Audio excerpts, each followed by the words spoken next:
মন থেকে ভালোবাসুন, আমরা তাহলে নিশ্চিত আমরা উপকৃত হব।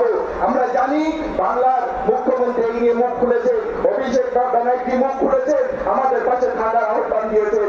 আমি তাই আবারও বলবো, অভিষেক ব্যানার্জিকেও বলতে চাই যে আপনি দিল্লিতে আপনার এমপিদের নিয়ে ওয়াক আউট করুন, লড়াই করুন, আমরা আপনার সঙ্গে আছি। আমরা কাপড় বেঁধে আপনার সঙ্গে দিল্লিতে গিয়ে নামতে রাজি আছি। বন্ধুগণ, তাই বলবো সময় কম, অনেক জ্ঞানী গুণী বিচক্ষণ ব্যক্তি, এতটুকু বলবো যে আমরা আমাদের জীবন থাকতে আমরা নাগরিকত্ব ছেড়ে দিতে পারি, কারণ আমরা জানি দুনিয়া খোদার দুনিয়া, আমরা ইসলামকে মানি, শরীয়তকে মানি, তাই বলবো আমরা সব ছেড়ে দিতে পারি। যদি বলেন নামাজ রোজা তো দূরের কথা, এই মেচোয়াকটা ছাড়তে হবে, রবির সুন্নাত মেচোয়াক এই মুসলমান ছেড়ে দেবে না। সকলে ভালো থাকবেন, এই বলে আমরা বক্তব্য আমি শেষ করলাম। আসসালামু আলাইকুম। বসিরহাট দরবার শরীফের পক্ষ থেকে আমরা সকলে এই জমিয়ত উলামা হিন্দের সঙ্গে কেন সমস্ত সংগঠন একসঙ্গে আমরা আমাদের অস্তিত্বের লড়াই থাকবো ইনশাআল্লাহ।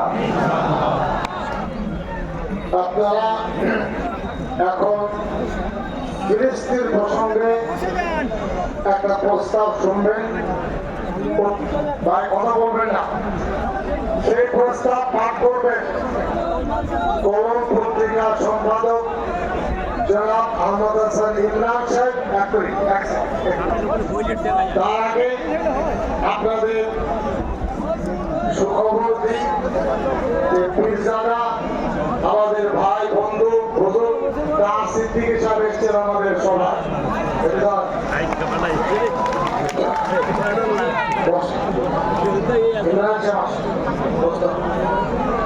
এতখানি খেলটা শুরু হবে।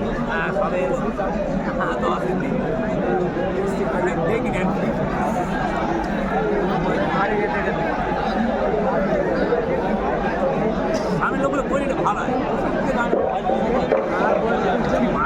এখান থেকে লোকগুলো বসা